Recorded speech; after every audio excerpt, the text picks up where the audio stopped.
Hello Avengers, tomorrow is the big day, the first ever Omega Level Threat Family Reunion releases. So you will get a brand new chance to take on the Super Abductoid beyond the story, this time for gear and grind purposes, and a much more challenging experience. So let's quickly talk about what can we expect tomorrow. Omega Level Threat missions require 4 players. You can either invite your friends or matchmake with other players. Also, the characters have to be power level 145 or more. You can run the Omega level threat as many times as you want, but you get guaranteed exotics once per week from completing it. In the future, they're going to let you do it weekly guaranteed per hero, but that's not happening just yet. That's on the near future. For now, it's still account based. Now, this very first Omega level threat is the Family Reunion mission from the Taking Aim operation of Kate Bishop, but there will be a lot of different changes to it to make the experience much more challenging. This comes in the form of the Super Abductoid final boss fight. As you can see on the trailer of the Super Abductoid they released last week, the Super Abductoid will be able to multiply herself. There will also be other mechanics, as we can see some laser turrets and the Super Abductoid deflecting range attacks in the following clips that they release on Twitter. As for the mission itself, before getting to the Super Abductoid, there are some changes, like the Tachyon Rift timers will be added to it. However, it doesn't look like the boss fight will have the timers, so only the beginning of the mission will have the Tachyon timer bubbles from what we can see on the gameplay footage. Keep in mind, this is only the start of the first ever Omega level threat. Future Omega level threats, they promise that there will be a lot more unique instead of being a harder version of a story mission. There will be one taking place in Wakanda further down the road after the expansion releases. They will have unique specialized challenge and enemies that will push the game's story further. The weekly completion reward will give 2 exotics, 1 exotic for melee range and 1 exotic for defense heroic. You'll also receive 1 epic cosmic theme minor artifact, 25 polychoron, and 50 upgrade models.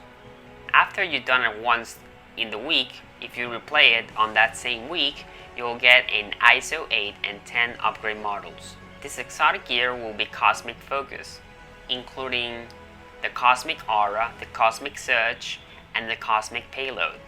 Other notable perks that this gear can have is Cosmic Leader Empowerment, Cryo Leader Protection, and Reactive Payload.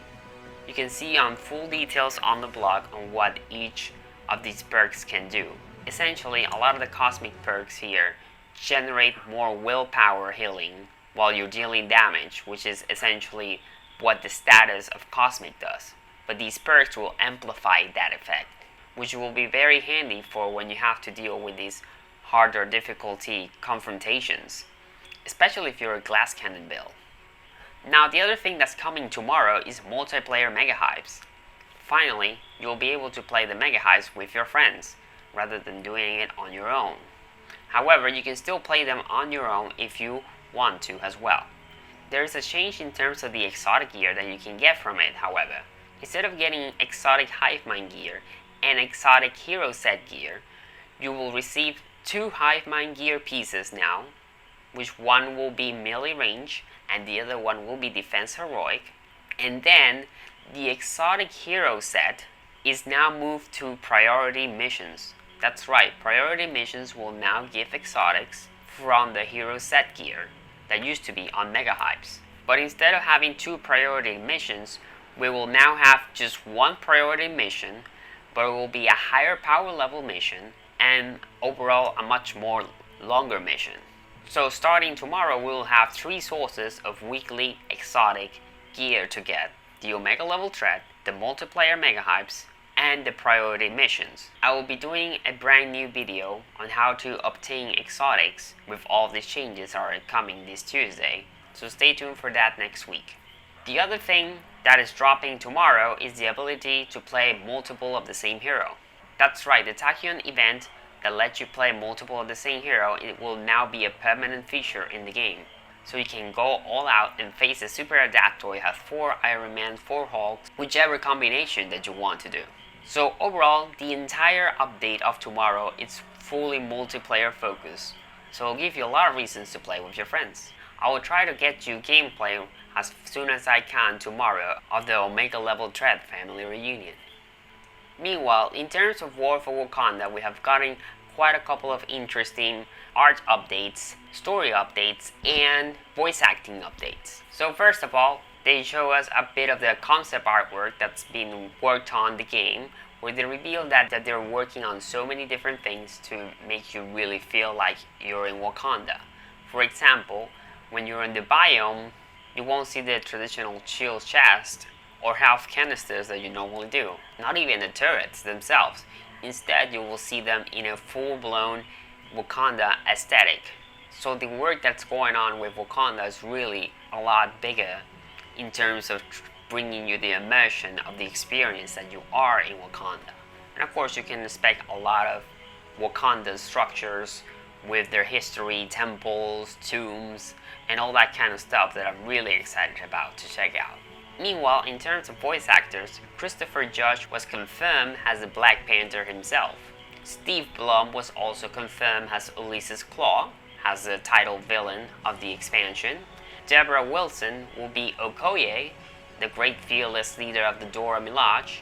Erica Luttrell will be Shuri, the head scientist of Wakanda. And of course, King T'Challa's young sister. And Dave Fennoy will be the mystic and trusted advisor to the royal family, which is probably the one that we hear talking to Black Panther in the story trailer at the beginning. Also, Evan Narcisse and Hannah McLeod, along with Christopher Judge, were on the live stream where they talk about the behind-the-scenes work on the game. Narcisse has worked previously on Black Panther comics, so he was a narrative consultant on the project. So together with the team, he was able to make the proper combination of story and game mechanics. Their focus is to follow an older version of T'Challa. They wanted to go into his more intellectual, scientific side, and they want to capture more about the burden of carrying this legacy of the Black Panther and being the king, a symbol for the people of Wakanda. And they also talked a lot about how there will be unique interactions with the other Avengers between T'Challa and them. And overall, there will be some characters that will get along while others will clash more between each other. So it'll be very interesting overall to see how the story unfolds for the game.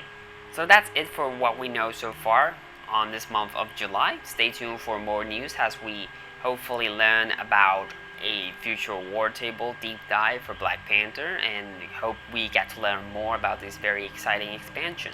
And see you tomorrow in the Omega Level Dread.